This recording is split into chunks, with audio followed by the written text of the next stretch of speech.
La référence relative est le mode de référence utilisé par défaut dans les formules lors de la sélection de cellules.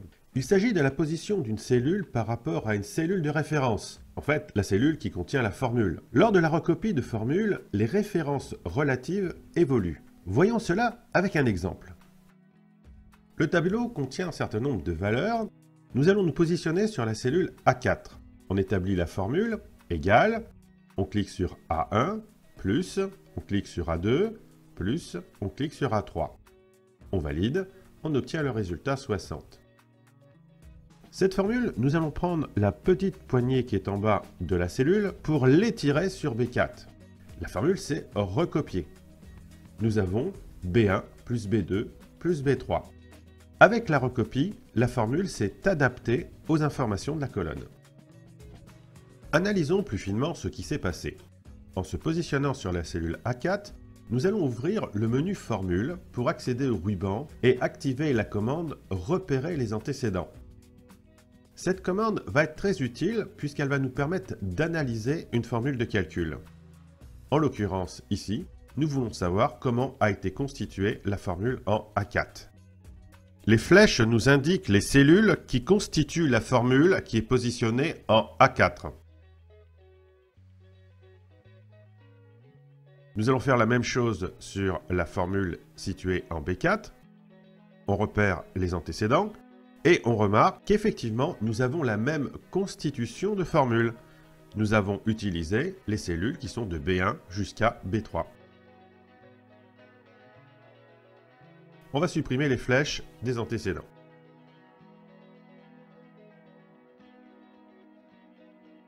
Appliquons ceci sur un second exemple dans lequel il y aura une erreur. Prenons ce tableau sur des expéditions de produits. Nous avons les quantités et c'est un même produit qui est envoyé. Nous avons donc le poids de ce produit. Nous allons calculer le poids total de la première expédition. Donc 10 produits, plus 20 produits, plus 30 produits. Nous allons donc appliquer une somme automatique à cet ensemble de cellules. Dans la barre de formule, à la fin de la formule, nous allons nous insérer et mettre l'opérateur multiplier. Et nous allons donc multiplier par le contenu de la cellule B1. On coche pour valider. On obtient bien le résultat 180. Nous allons recopier cette formule sur la deuxième expédition. On tire la poignée pour la recopie et là, nous obtenons 0. C'est pas normal. Il y a effectivement une erreur. Comment analyser et comprendre cette erreur? Prenons le ruban du menu Formule et repérons les antécédents. Pour la formule établie en D6, nous avons bien les 3 informations situées au-dessus et celle qui est située en B1. Faisons la même chose pour la formule de l'expédition 2.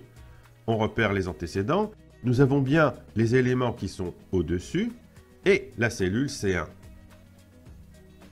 Effectivement, la recopie a recopié exactement la même configuration, c'est-à-dire la somme des 3 cellules situées au-dessus multipliée par les cellules situées 2 colonnes à gauche et 4 cellules plus haut.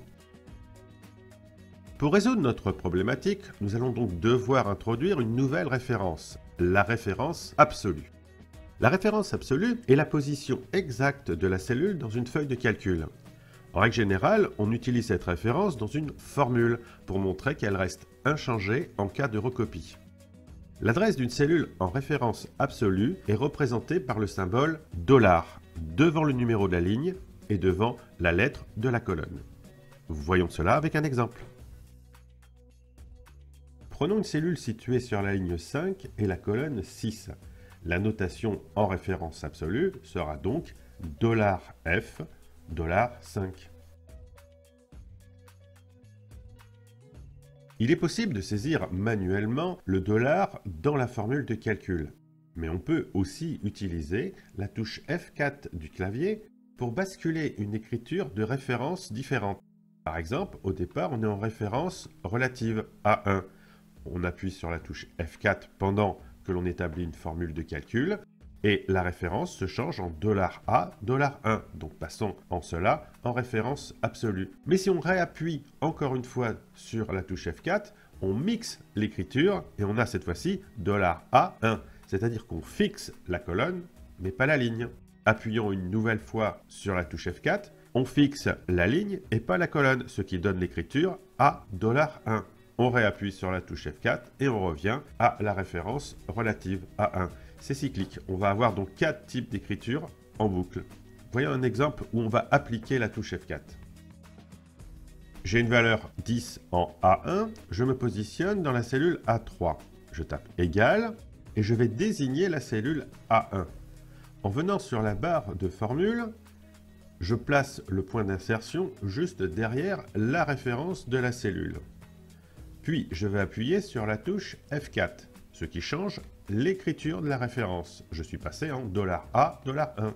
Je réappuie sur F4, je passe en A, $1. Je réappuie sur F4, je passe en $A, 1. Je réappuie sur F4, je reviens en A1. Et ainsi de suite. À chaque fois que je vais appuyer sur la touche F4, je change l'écriture de la référence de la cellule que je désigne.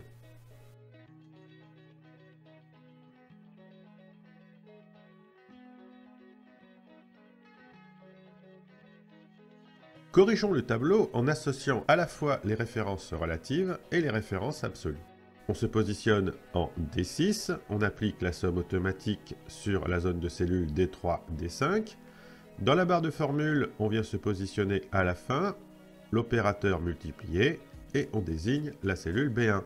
Mais cette fois-ci, je ne valide pas. Je reste positionné derrière la référence B1 et j'appuie sur la touche F4 pour changer l'écriture en $B, $1.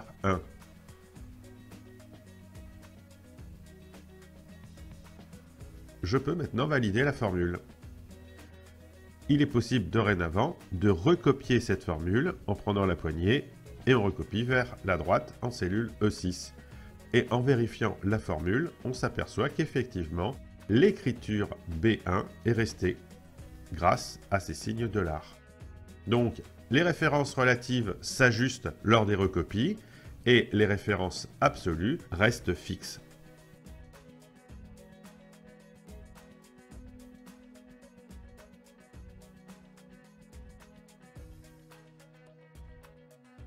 Je vous invite à appliquer ce que nous venons de voir sur un nouvel exercice qui est proposé dans un classeur avec sa base de travail. Bien évidemment, nous retrouvons la correction avec des aides, suivie d'une vidéo de démonstration qui explique pas à pas comment réaliser l'exercice. Pour cet exercice, il faudra donc appliquer les références relatives et absolues, les références à une cellule et la recopie de formule.